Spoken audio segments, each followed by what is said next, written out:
Assalamualaikum warahmatullahi wabarakatuh. Waalaikumsalam warahmatullahi wabarakatuh. Hamdan wa syukranillah. Assalatu wassalamu ala rasulillah Sayyidina Muhammad ibn Abdullah wa ala alihi wa sahbihi wa mawalah amma ba'du. Adik-adik sekalian yang saya hormati, kita melanjutkan dari kholasah pada Rabu kemarin, yakni tentang sejarah Rasulullah, yang mana pada Rabu kemarin kita telah sampai kepada tablik menyampaikan agama Islam ini secara terang-terangan dengan turunnya ayat fasda bima tu'maru wa a'rid anil musyrikin. Sampaikanlah secara terang-terangan Muhammad dan jangan ikuti perilaku orang-orang musyrik. Nah, Rasulullah setelah turun ayat ini berani menyampaikan agama Islam secara terbuka. Dulu menyebarkan agama Islam itu sembunyi-sembunyi. Rumahnya dikancing, gitu kan? Rumahnya ditutup, terkunci, tidak ada yang tahu. Yang diulang oleh Rasulullah, yang dikasih tahu pertama kali tentang Islam adalah dari familinya, keluarganya, keluarga terdekat dulu, gitu. Masuk rumah dikunci. Rasulullah berdakwah menyampaikan agama Islam. Nah, keluarga ini sebagian besar mendukung. Karena apa? Yang disampaikan Kanjeng Nabi Muhammad SAW ini ternyata benar, agama yang hak, agama langsung dari Allah Subhanahu wa Ta'ala. Hanya satu pamannya yang dalam doa Nabi Rasulullah SAW pernah berdoa, Allahumma a'izal muslimina bi umaraini, Allahumma a'izal islama bi umaraini. Ya Allah, muliakanlah agama Islam ini dengan dua Umar. Nah, siapa yang dimaksud dua Umar ini? Yang pertama adalah Umar bin Hisam. Kalau Umar bin Hisam ini kita sendiri saja nggak kenal dengan nama ini, ya kan? Tapi kalau disebut Abu Lahab, kenal nggak?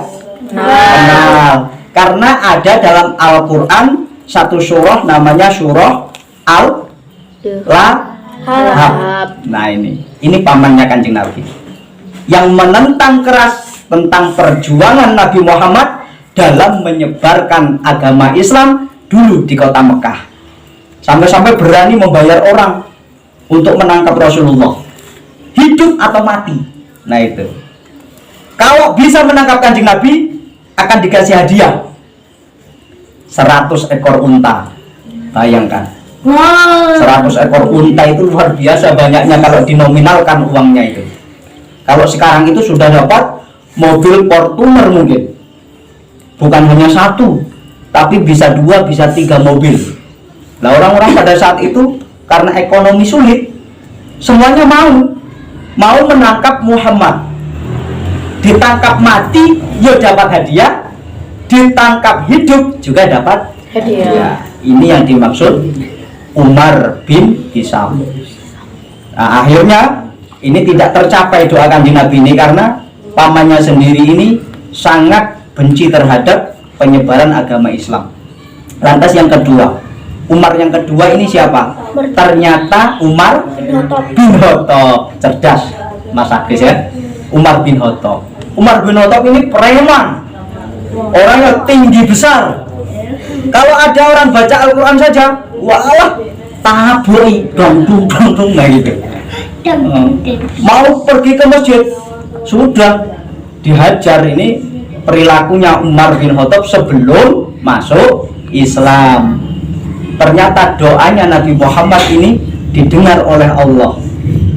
Bisa mulianya agama Islam ini ternyata ada pada salah satu Umar tadi, yaitu Umar bin Khattab masuk Islam. Alhamdulillah. Jadi orang-orang kafir ketika Umar bin Khattab masuk Islam, semuanya takut, berdek. Karena tiap hari Umar bin Khattab itu bawanya pedang. Bawanya pedang. Pedang ini ngeri, gede, dowo. Lah ini besar pedangnya Umar bin Khattab ini. Luar biasa.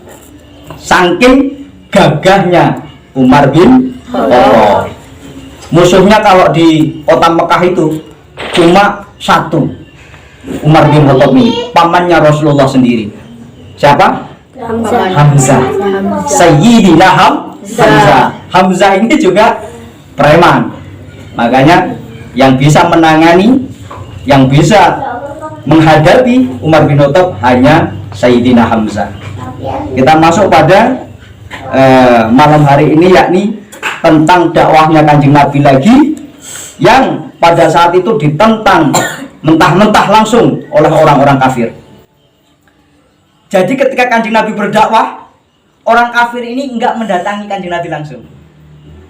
Yang didatangi adalah Abu Thalib. Siapa Abu Thalib? Pamannya Nabi Muhammad Shallallahu Alaihi Wasallam. Ya Abu Thalib, kata Kang Rizal tadi, dalem, diceluk dalem. Omongi Muhammad, katanya bilangin sama Muhammad, kalau kamu tidak bisa mencegah Muhammad dalam menyebarkan agama Islam, maka serahkan Muhammad kepada kami. Gitu. Karena apa? Mereka ini sakit hati.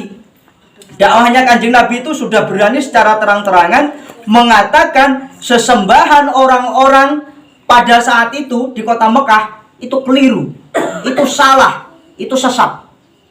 Karena yang disembah bukan Allah. Ingat ketika datang apa itu tentara yang mengendarai gajah. Masih ingat? Masih. Tentara yang datang mengendarai gajah ini pada masa Nabi siapa mau dilahirkan? Nabi Muhammad Shallallahu Alaihi Wasallam. Lah, dipimpin oleh satu pemimpin yang sangat kuat, yang sangat hebat, namanya Raja Abraha. Ya, Raja Abraha. Raja Abraha ini raja yang sangat kejam. Tidak ada satu negara yang dijajah yang tidak terkalahkan. Semuanya terkalahkan. Banyak negara-negara yang terjajah oleh Raja Abraha. Lah mendengar kok Mekah ini, di kota Mekah ini kok orang-orang itu setiap tahunnya ramai berkunjungin, itu ada apa di kota Mekah? Gitu kan, penasaran. Ketika disurvei, ternyata di kota Mekah itu ada situs yang tua namanya Ka'bah. Itulah yang menjadi tujuan utama orang-orang datang berziarah ke kota Mekah itu. Dilihat hanya sebatas tumpukan batu, kok orang-orang pada datang. Berarti ada sesuatu di kota Mekah ini. Nah, akhirnya saking penasarannya Abraha ini mau menjajah kota Mekah. Pada saat itu bermula disitalah seluruh hasil-hasil yang ada di kota Mekah, termasuk ternak-ternaknya para petani, termasuk ontanya Abdul Muthalib, kakeknya Rasulullah. Ontanya Abdul Muthalib, yakni kakeknya Rasulullah ini, diambil 100 ekor unta. 100 ekor unta disita. Kemudian ditanya, siapa tetua yang ada di kota Mekah ini? Ada yang menjawab itu Abdul Muthalib. Kalau bahasa di sini, kepala sukunya. Siapa kepala suku di kota Mekah ini? Abdul Muthalib. Siapa Abdul Muthalib? Kakeknya Rasulullah. Dan pada saat itu Rasulullah belum dilahirkan, masih mau lahir. Nah, setelah disita, terjadilah salah satu perundingan yang sangat sengit. Karena apa? Abdul Muthalib dipanggil kepala suku ini. Abdul Muthalib sebagai kepala suku dipanggil oleh Raja Abraha. Dipanggil untuk menghadap di perkemahan Raja Abraha. Nah, setelah sampai di perkemahan, saking karismatiknya Abdul Muthalib, saking berwibawanya Abdul Muthalib, si Raja Abraha ini tidak berani duduk di singgasananya ketika ngobrol sama Abdul Muthalib. Saking karismatiknya. Nah, gitu. saking luar biasanya, saking berwibawanya. Akhirnya ngobrol itu berunding sambil berdiri. Kata Abraha, wahai tetua kota Mekah, kepala suku kota Mekah, kamu kuharap mau menyerahkan kota Mekah ini kepadaku tanpa perlawanan, tanpa adanya perlawanan. Jadi nggak boleh melawan. Kalau melawan akan saya bumi hanguskan, akan saya robohkan, akan saya hancurkan kota Mekah ini. Kata Abu Thalib, ya silahkan. Dengan santai, dengan percaya diri, yakin kepada Allah. Katanya kota Mekah itu Ka'bahnya mau dirobohkan. Abdul Muthalib itu santai menjawabnya. Yang saya minta, wahai Abraha, serahkan onta milik saya. Kamu tidak menyerah, kamu tidak melawan, katanya. Oh, saya tidak akan melawan, akan tetapi serahkan onta yang telah kamu sita dariku. Jadi yang dituju oleh Abdul Muthalib ini, yang penting ontanya kembali. Karena banyak, ontanya berapa? 100 ekor onta, luar biasa. Kemudian Abdul Muthalib dalam hatinya percaya ada Robbal Bait, ada Tuhan yang memiliki Ka'bah ini. Tentu Tuhan yang memiliki Ka'bah ini ketika mau dihancurkan, Tuhan itu tidak akan terima. Karena itu adalah hak-haknya Tuhan, hakikinya Tuhan. Tuhan itu ada, pasti akan menyelamatkan Ka'bah yang ada di kota Mekah itu. Karena keyakinan Abdul Muthalib itu sangat luar biasa, mengikuti pedoman Nabi Ibrahim alaihi salam. Akhirnya, ya udah kalau begitu, ambil onta milik kamu. Sekarang kami akan menuju ke Mekah dan akan kami robohkan Ka'bah. Silahkan. Setelah itu Abdul Muthalib berpamitan pulang ke Mekah. Nah, di pintu Ka'bah itu kan ada halakoh namanya. Di tengah-tengahnya itu ada pegangan. Halakoh itu bulat. Pegangannya itu berbentuk bulat. Dipegang oleh Abdul Muthalib. Dipegang.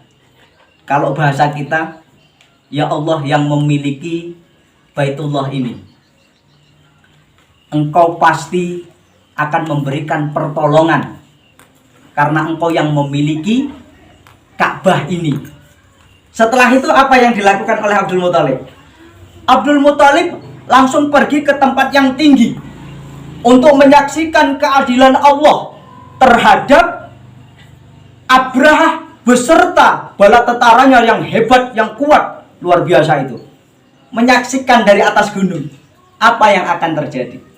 Setelah Abdul Muthalib itu pergi ke atas, maka dengan serta-merta datanglah ratusan bahkan ribuan ekor burung ababil mengitari Ka'bah seperti orang tawaf itu, mubeng-mubeng. Nah itu keliling di atas Ka'bah.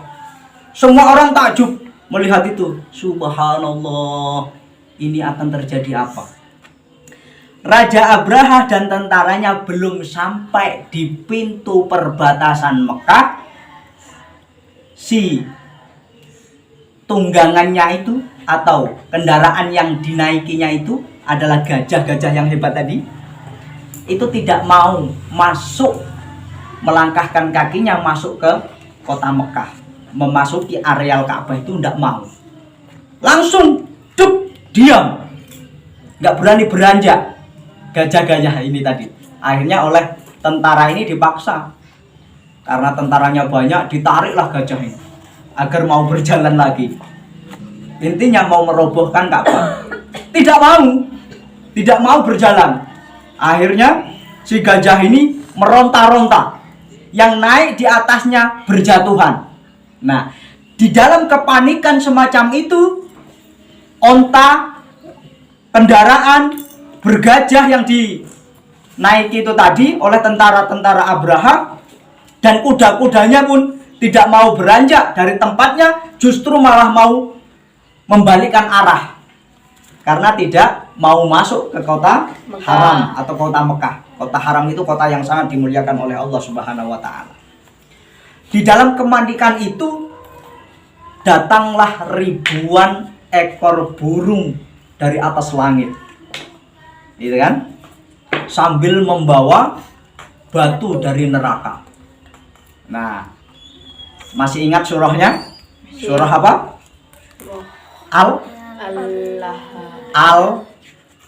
Al-Fil.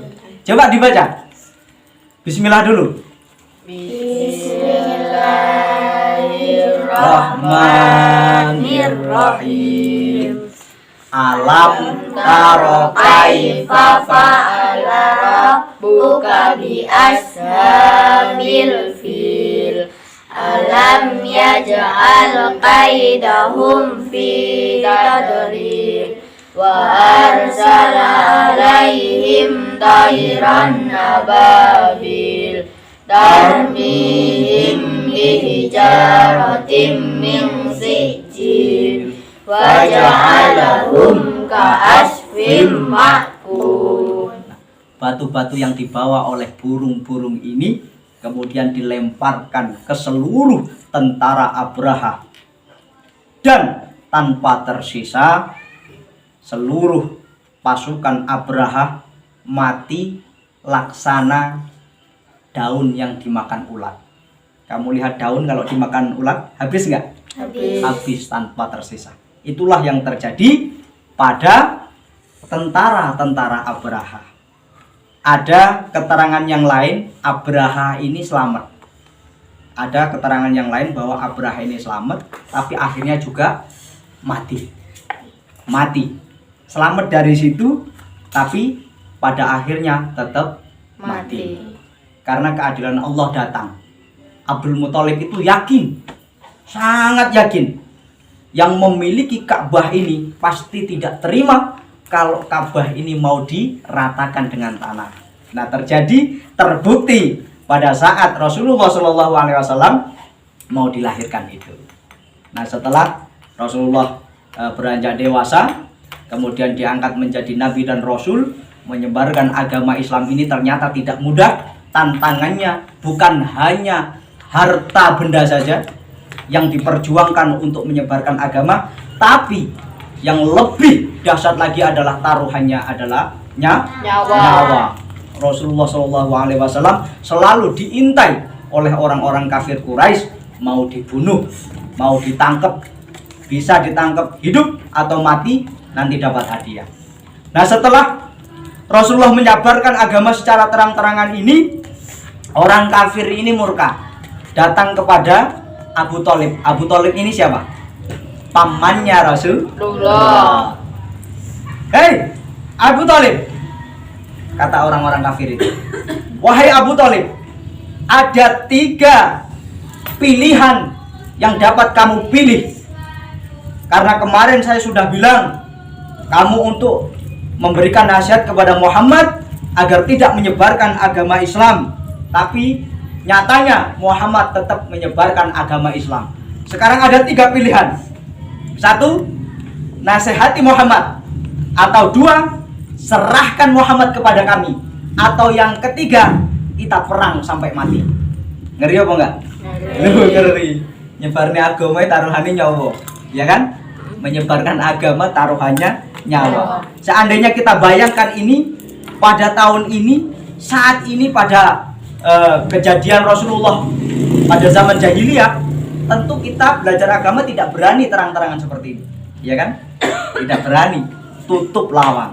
Nah, ternyata setelah disampaikan seperti itu, Kanjeng Nabi diberikan nasihat kepada Abu Thalib, ya Muhammad, berhentilah engkau berdakwah Islam, karena aku sangat mengkhawatirkanmu, mengkhawatirkan keselamatanmu.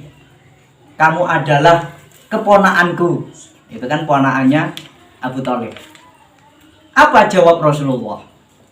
Jawab Kanjeng Nabi dengan tegas, wahai pamanku, aku akan tetap memilih menyebarkan agama Islam ini sampai titik darah penghabisan nyawaku. Ini kata Rasulullah.